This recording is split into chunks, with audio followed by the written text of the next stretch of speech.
நேற்று நாளை திரைப்படம் வந்தது இல்லையா, அந்த நேற்று நாளை திரைப்படம் வந்து படம் நைட் ஷோ, அதாவது இரவு காட்சி முடிந்து பெண்கள் வெளியே போவாங்க.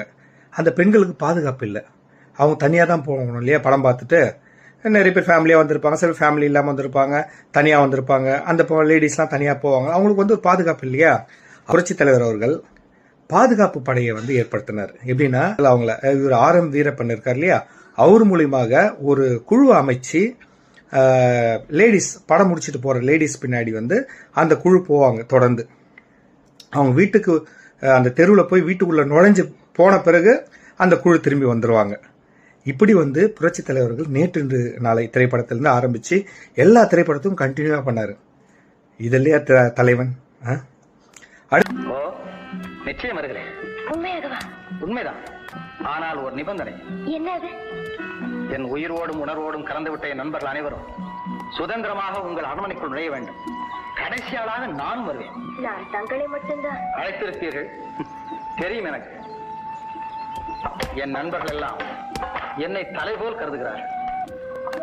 நான் அவர்களை என் உடலாக மதிக்கிறேன். உடலை விட்டு தலையை பிரித்து விட்டால் உயிர் நிலைத்திருக்க முடியுமா? நான் வருகிறேன். தேர் திருவிழாவில் புரட்சி தலைவி அவர்கள் நடிச்சிருப்பாங்க. அங்கே ஷூட்டிங் ஸ்பாட்டில் நடந்த ஒரு சம்பவம் பார்த்தீங்கன்னா, அங்கே அந்த கரையோரத்தில் வந்து படகுல போகிற மாதிரி ஒரு காட்சி செட்டப் பண்ணியிருந்தாங்க.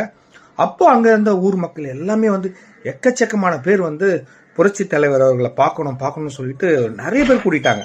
இதனால் வந்து ஷூட்டிங் ஸ்பாட்டில் வந்து எல்லாமே தம்பிச்சு போச்சு. ஷூட்டிங் அவங்களால இயல்பாக எடுக்க முடியல.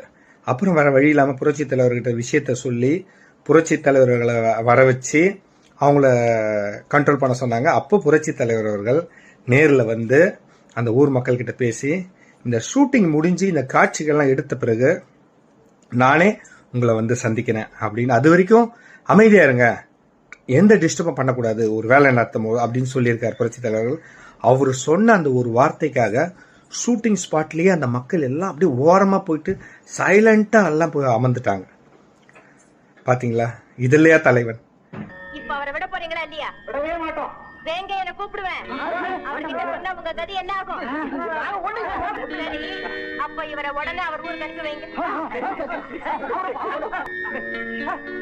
தலைவன் பேரை சொன்ன உடனே என்ன பக்தி, என்ன பயம்.